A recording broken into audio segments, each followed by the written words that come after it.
Shalom, shalom, frères et sœurs. Bonjour à tous. J'espère que vous allez bien. Alors aujourd'hui, en préparant un petit peu ce partage, je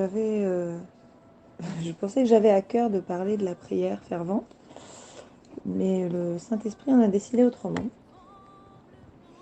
Donc,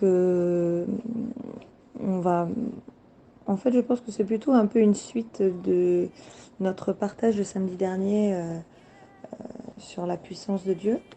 Donc voilà, aujourd'hui on va partager sur la puissance du vent divin. Alors on va commencer comme d'habitude par prier ensemble si vous voulez bien. Seigneur Jésus, merci pour la grâce que tu nous fais de nous révéler les mystères de ta parole et de nous enseigner encore aujourd'hui. Pour ceux qui ont déjà eu cette révélation, cet enseignement, merci pour l'encouragement que tu leur donnes. Ta parole nous bénit, chacun de multiples manières, et nous sommes heureux de partager cette communion au travers de ta parole parfaite. Papa, permets-nous de nous saisir de ce que tu as à nous apprendre et de l'appliquer chaque jour. Aide-nous en cette fin d'année à nous détacher des traditions conventionnelles qui ne sont pas de toi, mais qu'il plaît aux hommes de faire perdurer. Nous voulons t'obéir et te plaire à toi, Seigneur Père, et non aux hommes. Merci pour qui tu es. Merci pour tout ce que tu as prévu pour nous à travers ce moment de partage. Que nos cœurs te louent et te glorifient, Père Tout-Puissant.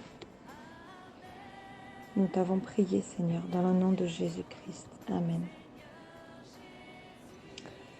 Voilà. Alors,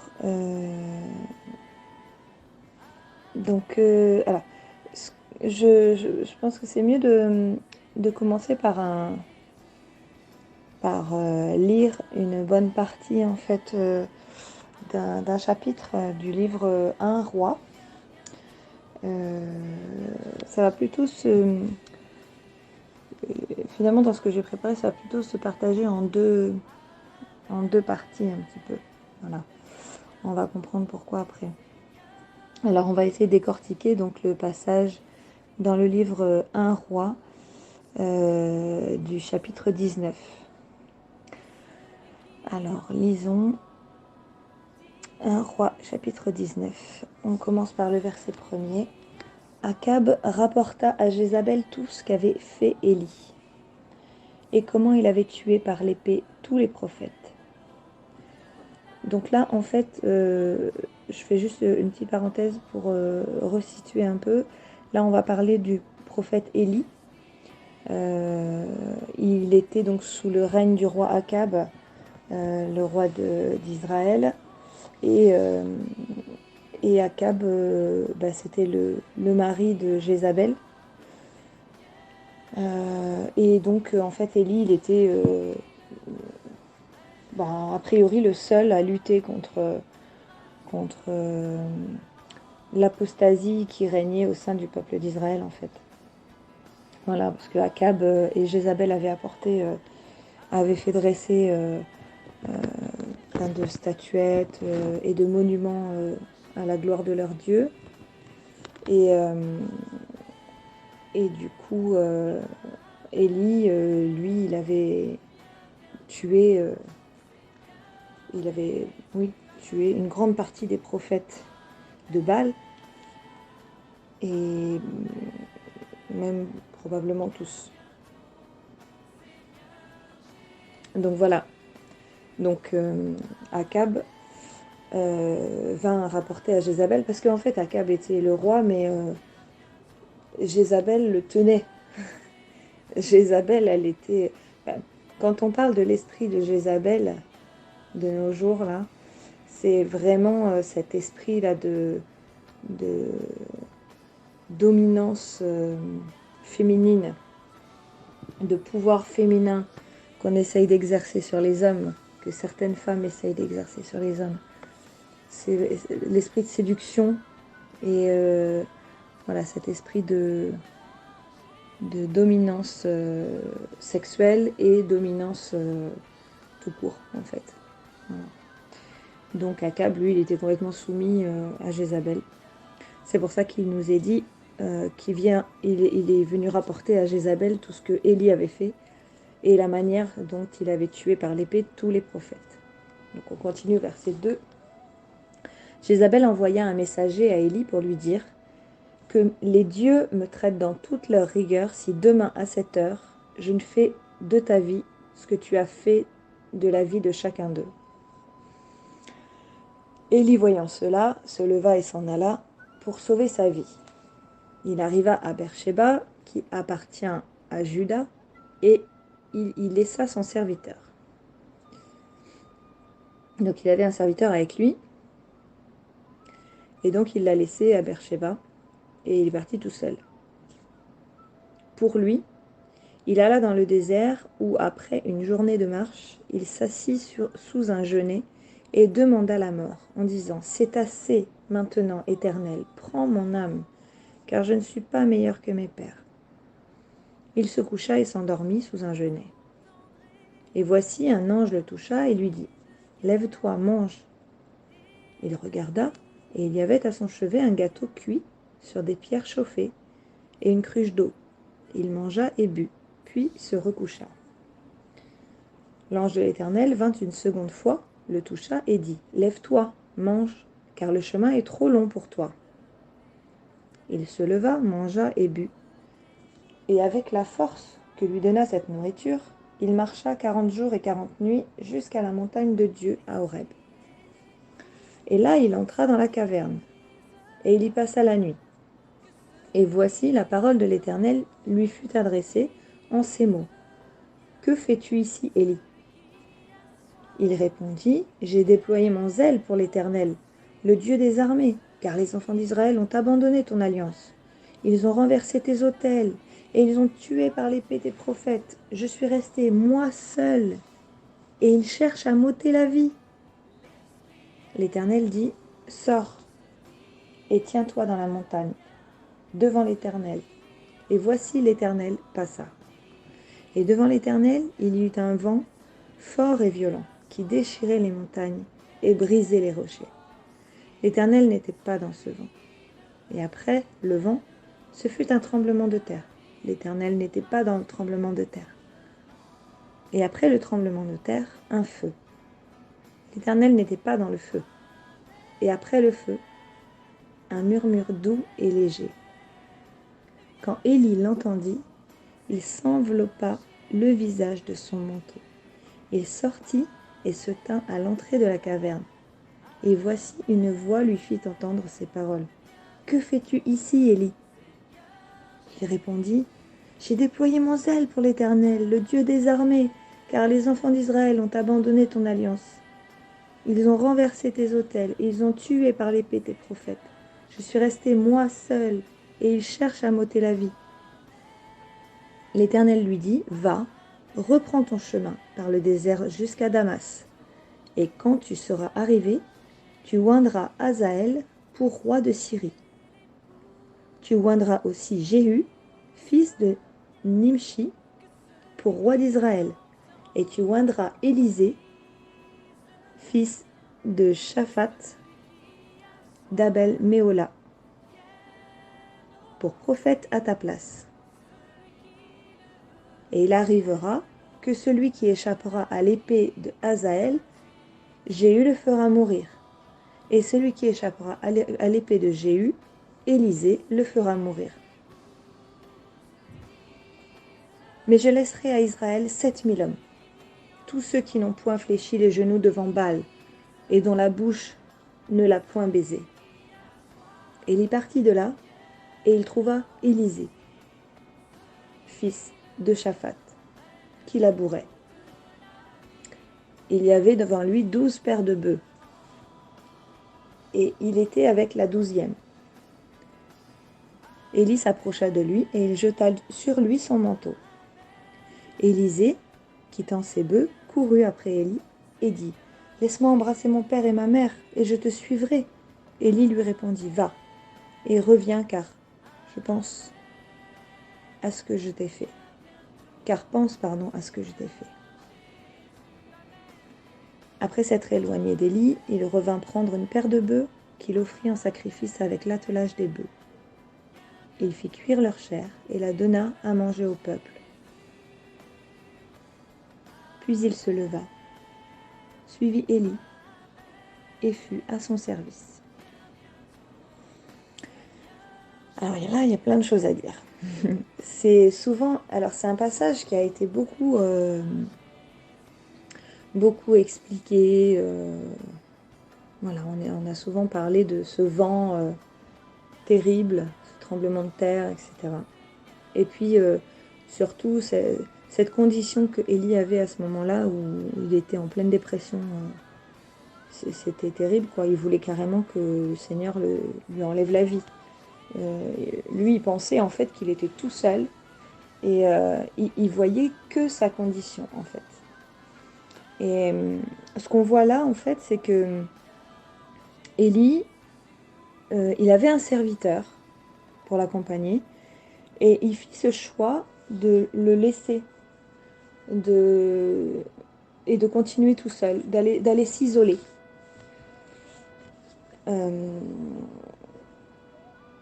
Et du coup, de laisser libre cours, en fait, à voilà, ses plaintes, ses pleurs, et puis son désespoir, quoi, finalement. Donc il demande au Seigneur, prends mon âme, je ne suis pas meilleur que mes pères, parce qu'il pensait qu'il avait échoué, finalement. Le Seigneur, des fois, quand il nous envoie faire un travail, nous, on ne voit pas le bénéfice, on voit pas les fruits qui sont portés par ce travail. Mais quelque part, ça fait évoluer, ça fait travailler notre foi. Donc souvent, nous, en tant qu'êtres humains, on a tendance à dire mais pourquoi, Seigneur, pourquoi? Alors on cherche le pourquoi du comment, et en fait, il y a des réponses qu'on n'a pas besoin d'avoir. Nous, le Seigneur, il nous demande quoi, en fait? Il nous demande d'être obéissants, de faire un travail. Alors là, on est d'accord, le travail d'Élie, c'était quand même... c'est un des prophètes qui a été le plus malmené, je pense. Mais c'est pas le seul, mais c'est un de ceux qui, voilà, qui a été quand même très éprouvé. Ceci dit, il était à un niveau de connaissance du Seigneur. Il aurait pu se raccrocher en fait à sa foi et se dire bon bah voilà, peu importe ce que tu me demandes, je vois pas où tu vas en venir, je vois pas où ça mène, mais tant pis, j'avance, j'y vais quand même.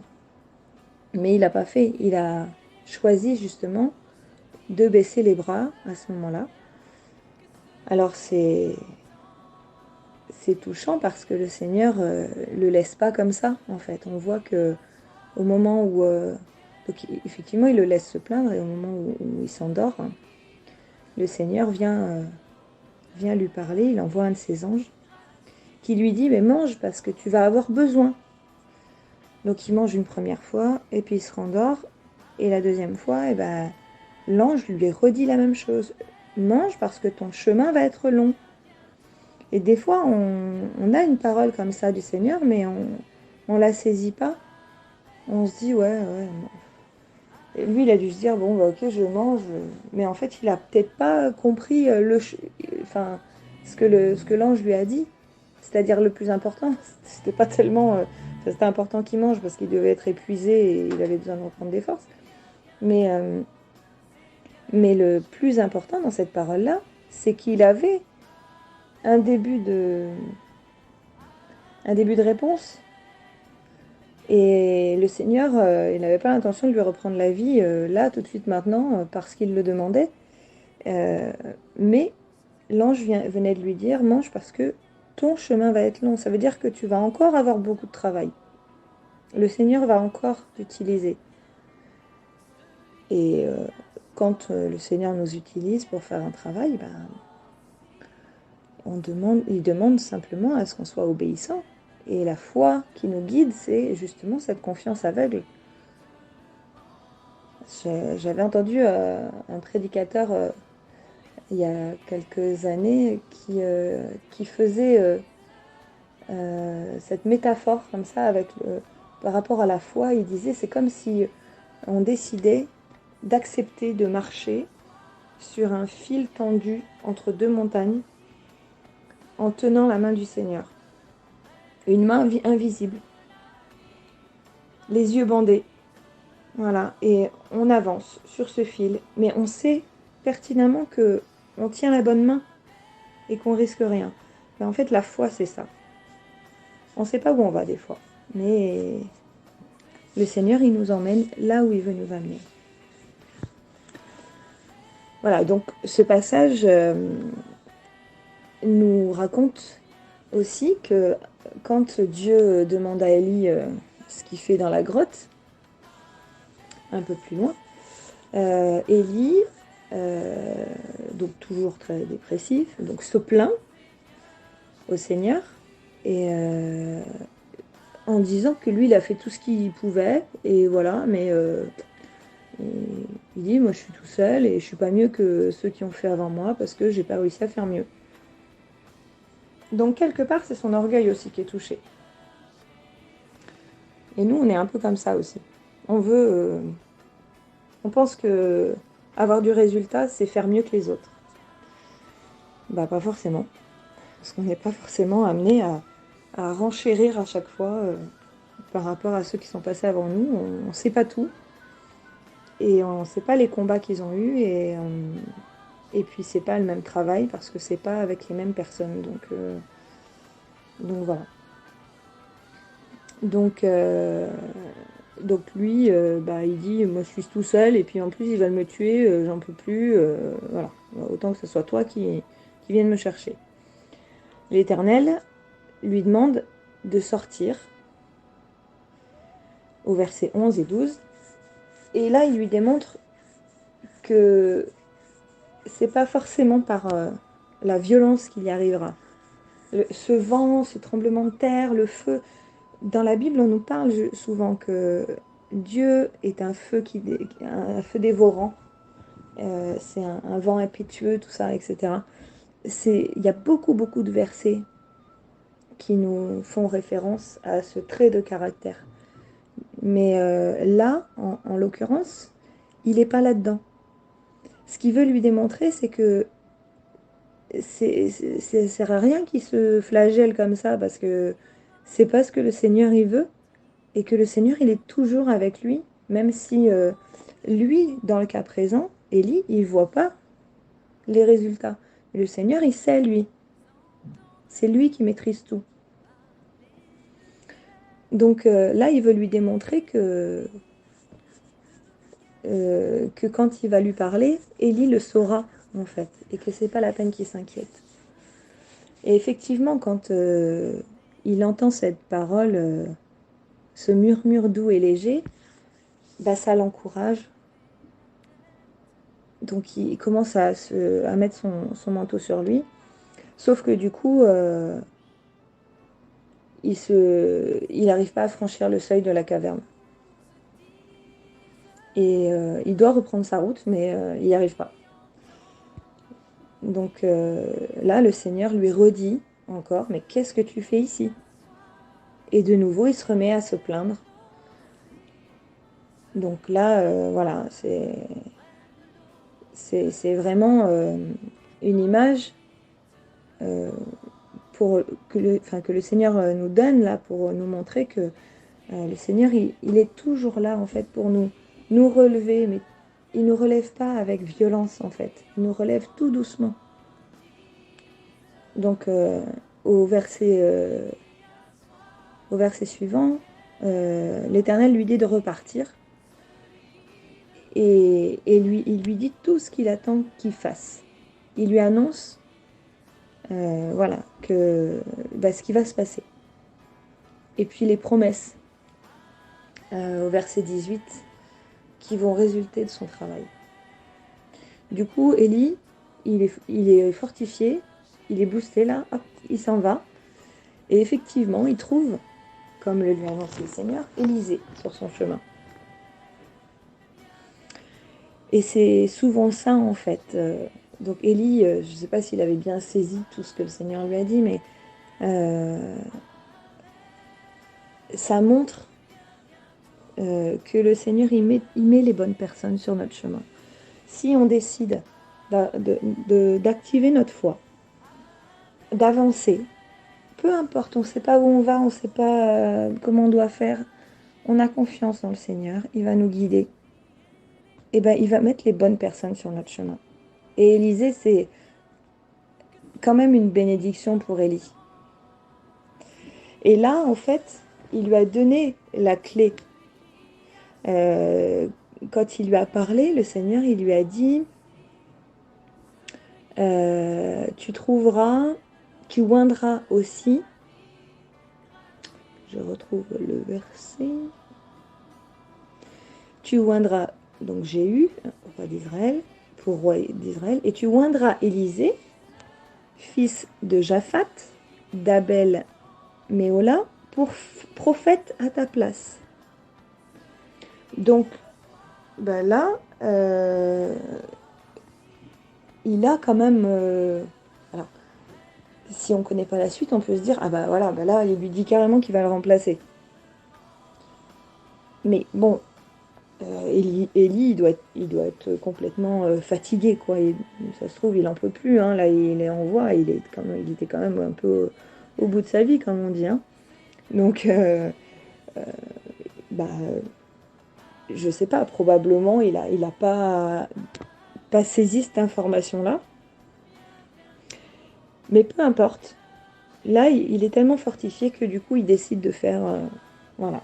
Peu importe les raisons, peu importe... là, il est fortifié, il y va. Et donc, effectivement, il trouve Élisée. Et, euh, et pour le oindre, en fait, il lui met son manteau sur le dos. Et du coup, après, Élisée... voilà. Il donne le temps à Élisée de, d'aller dire au revoir à son père. Et ensuite, il fait un sacrifice, voilà, de remerciement. Et donc, effectivement, il devient une bénédiction. Ils deviennent tous les deux une bénédiction pour les autres, puisqu'il nourrit un certain nombre de personnes.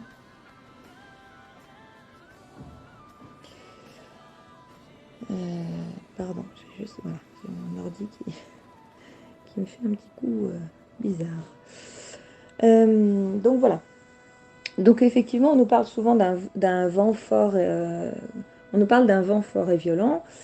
Et alors, moi, j'ai voulu chercher un petit peu, euh, parce que dans la Bible, on nous parle, comme je disais tout à l'heure, de Dieu justement sous le trait de caractère du vent. Voilà. Et je voulais savoir en fait quelle différence il y avait. Et pourquoi dans la Bible, on nous parle de Dieu comme un vent impétueux, si dans ce passage-là qu'on a lu, il n'est pas là, il n'est pas dans ce vent. Et bien en fait, le mot vent dans la Bible, il vient du mot hébreu ruwash. Je ne sais pas trop comment on dit, pardon pour la prononciation. Ruwach.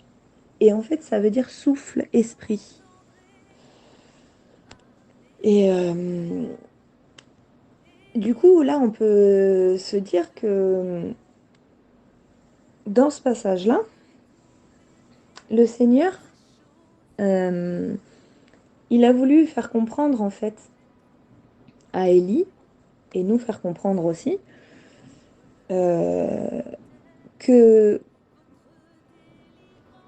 c'est pas forcément parce qu'on nous dit que Dieu souffle sur nous, ou souffle. euh, de manière forte, etc.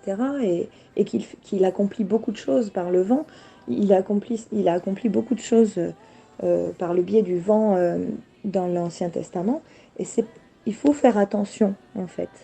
Parce que la Bible nous dit que le diable cherche à copier le Créateur. Parce qu'il est jaloux et il veut détourner le chemin des enfants de Dieu. Donc parfois, en fait, euh, on croit que Dieu nous parle, mais lorsqu'il le fait ou qu'il nous révèle euh, sa présence, c'est pas avec violence. Donc il faut faire attention à pas écouter le premier esprit qui pourrait nous faire peur ou nous paralyser au point de plus avancer, comme Élie en fait. Hein. Lui, il s'est isolé complètement. Et ça nous éloigne du Seigneur. La parole de Dieu elle nous dit qu'il faut éprouver les esprits. Voilà. Et quelquefois, on se dit, ah bah tiens, je ne sais pas si c'est une parole du Seigneur. Eh bien, il faut prier, il faut éprouver cette parole, et le Seigneur viendra confirmer. Et là, on voit qu'il a confirmé à Élie euh, qu'il fallait qu'il avance, qu'il avait besoin de lui et qu'il fallait qu'il parte. Donc voilà. Donc, ce qu'il faut comprendre, c'est que notre Père, il nous connaît bien et parfois il nous châtie, comme le dit la parole, mais c'est surtout pour nous que c'est dur. Parce il nous remet jamais dans le droit chemin avec violence, en fait. Plus on s'éloigne de lui, et plus ça fait mal au moment où on veut revenir à lui. Donc il faut essayer d'être le plus constant possible. Parce que c'est important, et c'est là qu'on va rester, en fait, centré sur lui. Et qu'on ne sera pas dérouté par des mauvais messages ou peut-être des songes. Quelquefois, nous, euh, c'est des songes, on sait pas si ça vient du Seigneur, on sait pas, voilà. Eh bien, il faut prier et, euh, et demander au Seigneur qu'il nous révèle si c'est une parole qui vient de lui ou pas. Mais quand c'est violent et, euh, et brutal, on va dire, il y a peu de chances que ça soit pas de lui. Parce que c'est pas sa manière de procéder. Donc, encore une fois, quelquefois, c'est violent pour nous, mais parce qu'on est on a tellement du mal à se séparer de certains fondements, en fait, qu'on a acquis depuis notre naissance, que du coup, c'est vrai que c'est comme un peu si on nous arrachait un morceau de nous-mêmes, quoi. Donc, c'est vrai que c'est pas agréable et quelquefois, voilà, on- on donne cette image que quand la parole nous donne l'image de nous en fait en tant que vase, eh bien effectivement, quelquefois il faut remodeler ce vase pour en faire un vase d'honneur et ça fait mal. Voilà. Mais gloire au Seigneur parce que il y a toujours, euh, il y a toujours une énorme bénédiction derrière. Donc du coup, euh, on arrive un petit peu à la deuxième partie. Là, je voulais plus m'intéresser aux termes impétueux. Justement, c'est ce qui caractérise aussi cette puissance quand on parle du vent divin soufflé par le Seigneur. Et j'ai cherché en fait une signification. Donc j'ai trouvé surtout des synonymes. Alors on peut mettre en synonyme, on peut mettre passionné, dévoué. On parle de piété, ardent, zélé. On pourrait aussi ajouter acharné, pardon. Harnaché, c'est pas la même chose. Acharné. Et en fait, le terme impétuosité, c'est de la violence dans la volonté de faire, mais pas de la violence pour faire mal. Voilà, pour faire mal à quelqu'un. Dieu, c'est un acharné. Et il faut bien comprendre qu'il lâchera jamais notre main. Il va pas lâcher notre vie. Et tant qu'on lâche pas sa main, nous, il nous tient. C'est nous hein, qui, quand on s'éloigne de lui, c'est vraiment nous qui nous éloignons en lâchant sa main. À aucun moment, lui, il est d'accord pour nous laisser filer. Mais comme il n'est pas dans la violence, il ne veut pas nous contraindre. Donc, il nous laisse faire nos expériences, mais il nous fait des appels du pied. Voilà, de temps en temps, il nous dit, attention, je suis là si tu as besoin.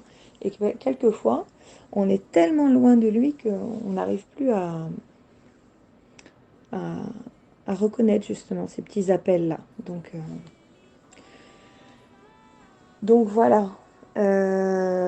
Donc pour étayer un petit peu justement tout ça, j'ai relevé quelques versets justement où on parle. Alors je ne vais pas les lire à chaque fois, mais je vais vous donner le, le livre avec quel verset c'est, comme ça vous pourrez aller chercher. On trouve dans Genèse 8 au verset 1, on nous dit que Dieu fit passer un vent sur la terre et les eaux, et les eaux s'apaisèrent quand Noé était dans l'arche avec les animaux et sa famille. Et il a fait souffler un vent pour apaiser en fait les eaux, les tensions. Donc en fait, lui, quand il souffle avec son vent divin, eh bien, il a cette faculté de pouvoir apaiser les tensions, apaiser les difficultés, les épreuves. Voilà. Et c'est la puissance du vent divin. Une des puissances. Donc Genèse 8 au verset 1. Donc il a cette puissance d'apaiser nos tempêtes, nos épreuves. On a aussi dans Exode 10 les versets 13, 14 et verset 19 où Moïse, on nous dit qu'il a étendu sa verge au-dessus de l'eau et Dieu fit souffler un vent d'Orient toute la journée et toute la nuit, qui apporta le fléau des sauterelles, pour les versets 13 et 14 d'abord, et plus tard, il les chassa. Donc ce même vent, en fait, voilà, il a fait disparaître dans la mer Rouge toutes les sauterelles, tout ce fléau qu'il avait amené. Donc là, on voit qu'il est capable aussi, ce vent divin, de venir porter main forte, justement, à ses enfants quand ils sont en difficulté. C'est le vent du miracle, en fait. Donc plus loin, pareil dans Exode, mais au chapitre 14, versets 21-22, on voit aussi que Dieu soulève littéralement la mer par la force du vent qu'il fait souffler. C'est au moment où justement il fend la mer en deux.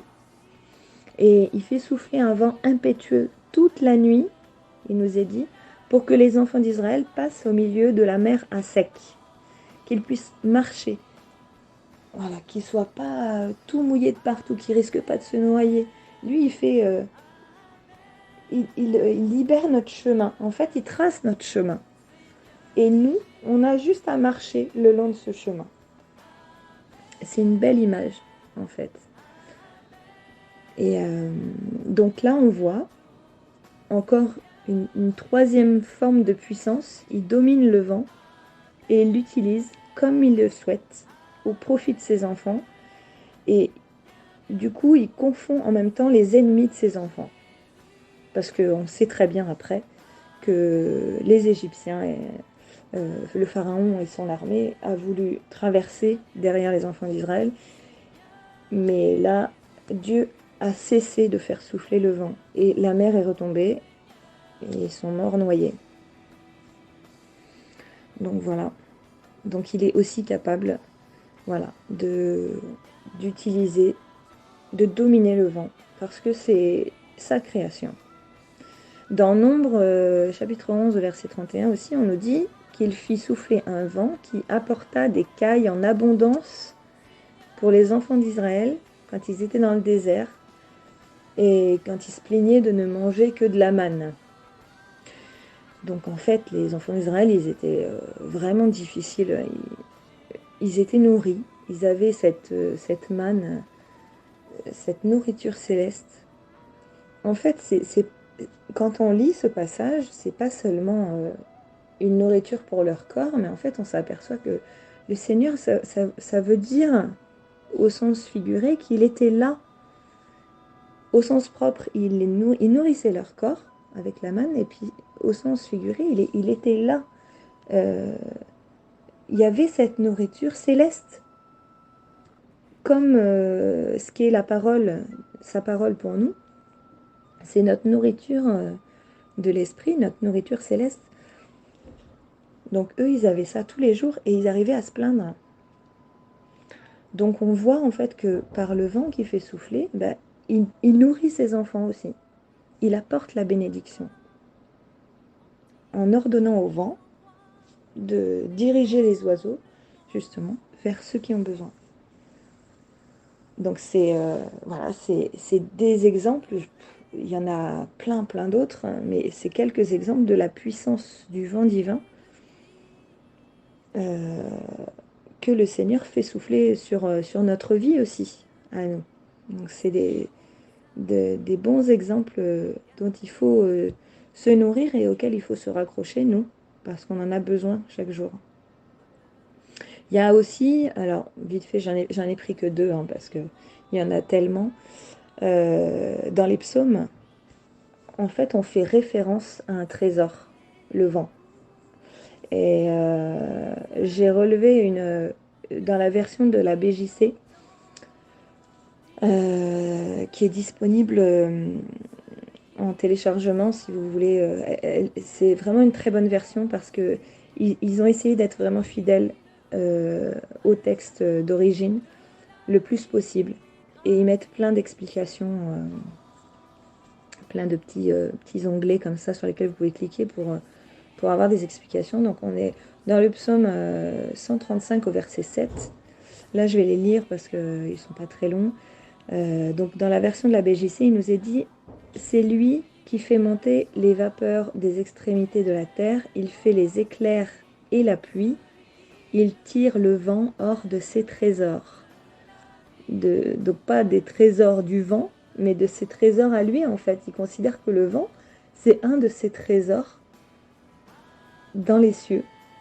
Et donc il tire le vent de ses trésors.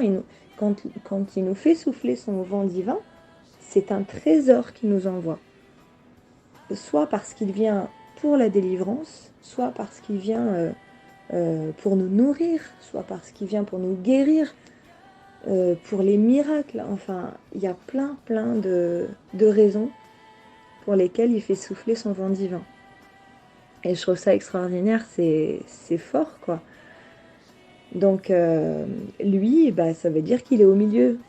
Le vent est au milieu des trésors. Et voilà. Et c'est le Créateur, c'est Dieu lui-même, qui nous l'envoie quand on a besoin. Il le garde en réserve pour nous. Wow. Et donc là, j'en ai relevé un autre aussi, le psaume 148, verset 7. On nous dit, 7 et 8, pardon. Louez l'Éternel du bas de la terre, monstres marins, et vous tous. Abîme, feu et grêle, neige et brouillard, vents impétueux, qui exécutez ses ordres. Ben voilà, là du coup, tout ça, c'est les trésors de création de Dieu lui-même. Et en fait, il donne des ordres à toute sa création et ils les obéissent. Et le vent, comme tout le reste de la création, bah, ils doivent tous louer Dieu. Nous, y compris, on fait partie de la création. Et on est créé pour ça. Donc toute création de Dieu est faite pour le louer.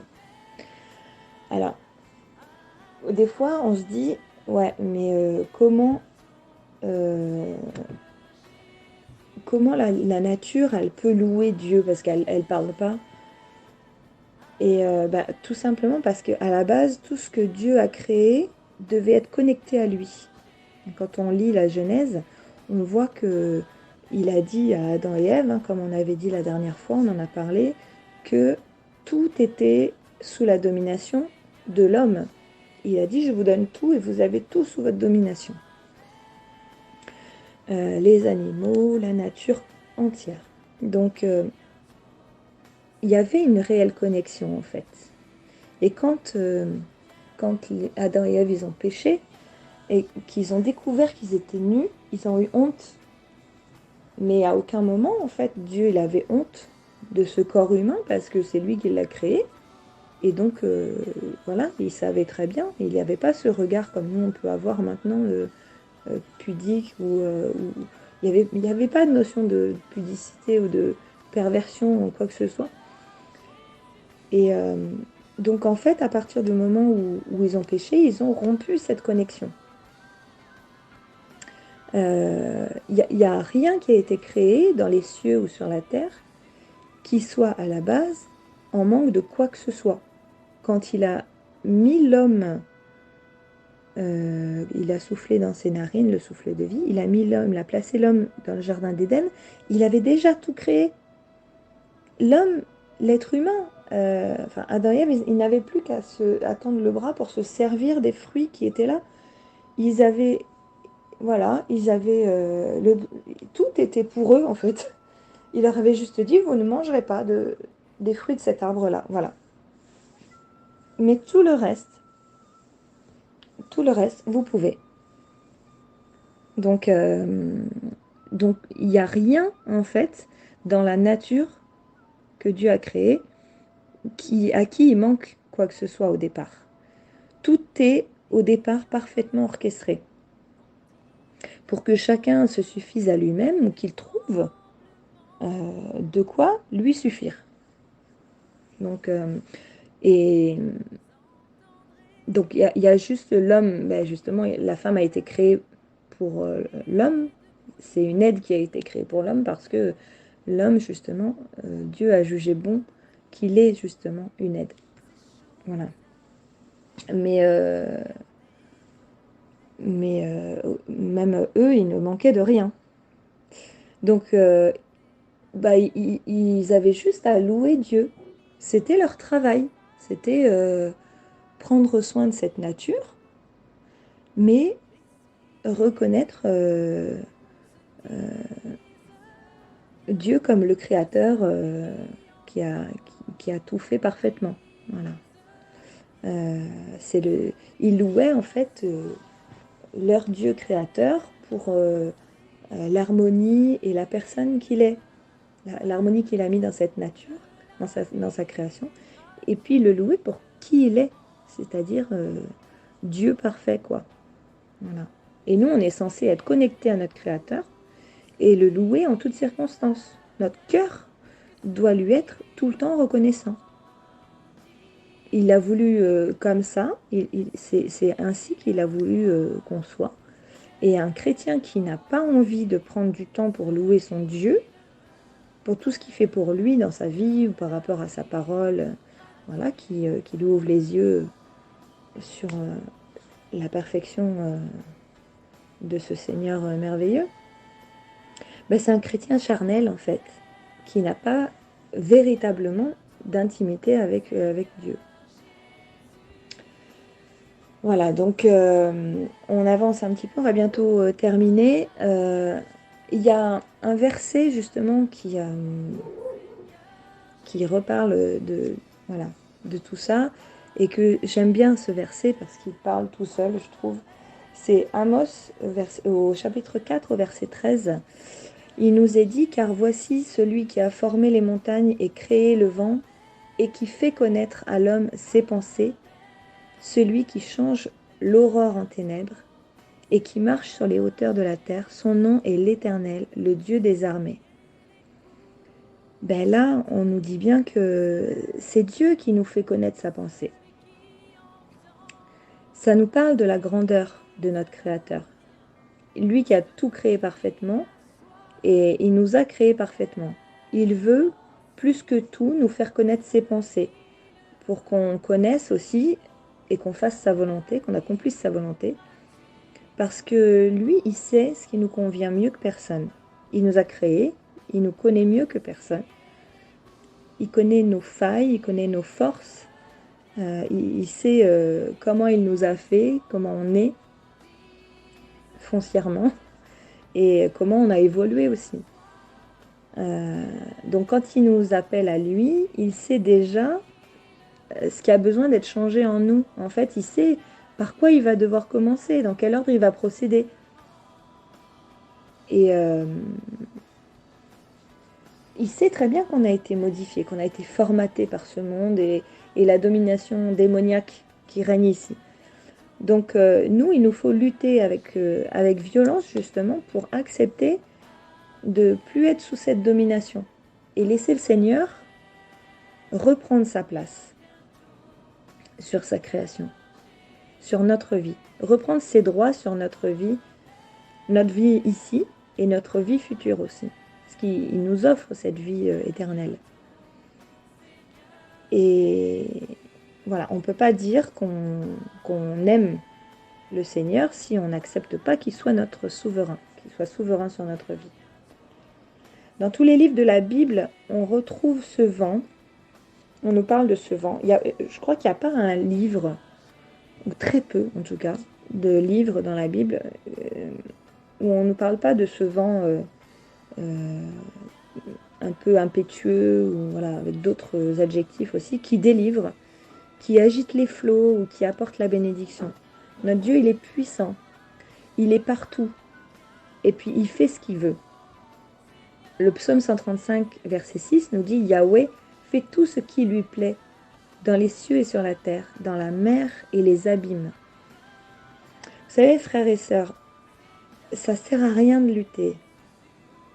Il vaut mieux s'abandonner à lui complètement, mais totalement, parce que la Bible dit que lui seul connaît la fin de toute chose.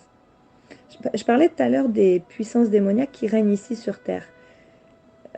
Attention, moi je ne veux pas dire que Dieu est soumis à ces puissances démoniaques. C'est bien loin de là. Moi je me fais pas caution de ça. Mais c'est une réalité. Les puissances démoniaques dominent ce monde. Ceux qui n'ont pas caché leur vie en Christ, c'est ces puissances-là qui dominent. Et ce qu'il faut se dire, c'est que quoi qu'il arrive, la volonté de Dieu va s'accomplir. Avec ou sans le consentement des hommes, et avec ou sans le consentement des puissances terrestres ou spirituelles. Dieu, il est tout puissant. C'est lui qui a tout créé. Donc c'est lui qui a la main. Il faut juste décider d'attraper sa main. Et sachez qu'il est patient. Il attend simplement le bon moment pour agir sur la terre et intervenir dans les affaires des hommes. Dans 2 Pierre, au chapitre 3, verset 9, on dit « Le Seigneur ne tarde pas dans l'accomplissement de la promesse, comme quelques-uns le croient, mais il use de patience envers vous, ne voulant pas qu'aucun périsse, mais voulant que tous arrivent à la repentance. » La version de la BJC nous dit à la fin « Mais il est patient envers nous, ne voulant qu'aucun ne périsse, mais que tous laissent un espace pour la repentance. » Et ça fait vraiment référence à la place qu'on lui laisse justement. Un vide qui pourrait être rempli par quelqu'un d'autre ou autre chose. Et ce temps qu'il est vraiment important de lui consacrer. Nous, on ne peut pas s'approcher de lui et lui demander sans arrêt tout un tas de choses sans passer par la repentance sincère, sans admettre qu'on a besoin d'être purifié. Chaque jour, en fait, on est souillé par le péché et on doit passer par la repentance pour être lavé de tout ça, justement, et être digne de nous approcher de Dieu sereinement. Et c'est pour ça qu'il est important de vivre aussi une vie de sanctification, comme l'a fait le Seigneur Jésus, pour être suffisamment pur, parce que personne ne sait ni le jour, ni l'heure où les véritables enfants de Dieu seront enlevés. Mais de la même manière, personne ne sait le jour ni l'heure, ni le jour ni l'heure de notre mort. Personne n'est capable de dire, même les médecins qui peuvent vous donner un diagnostic alarmant, pessimiste et vous dire il vous reste un mois à vivre, bah vous ne savez pas quel jour ça sera. Seul notre Père qui est dans les cieux le sait. Alors, employons-nous à blanchir nos robes, frères et sœurs, pour être jugés dignes d'entrer dans le parfait royaume des cieux. Parce que sinon, comment on pourrait entrer si on est sali par nos péchés, dans cet endroit si pur où le péché il n'existe pas? Attachons-nous aux choses d'en haut. Ça, c'est une des clés. C'est vraiment très important. Il y a beaucoup de versets qui nous parlent de ça aussi. Et si, comme je dis souvent, à chaque fois c'est répété, c'est parce qu'il y a une bonne raison. C'est parce que c'est très important. Voilà, donc on arrive au terme. Alors pour finir, la Bible dit dans Matthieu 11, verset 12, que ce sont les violents qui s'emparent du royaume des cieux.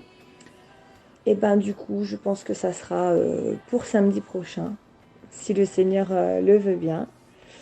Voilà, et ce sera, je pense, une très bonne entrée en matière pour le démarrage d'une nouvelle année, qui va être probablement placée sous le signe de grandes difficultés.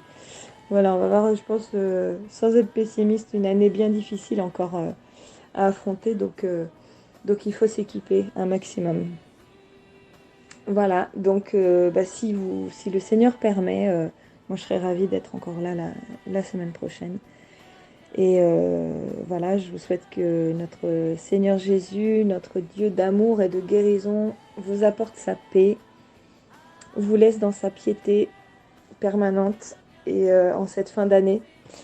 Et puis, soyez richement bénis par ce partage. Voilà, mes frères et sœurs, je vous souhaite plein de bonnes choses durant cette semaine et je vous dis à la semaine prochaine. Soyez bénis. Shalom.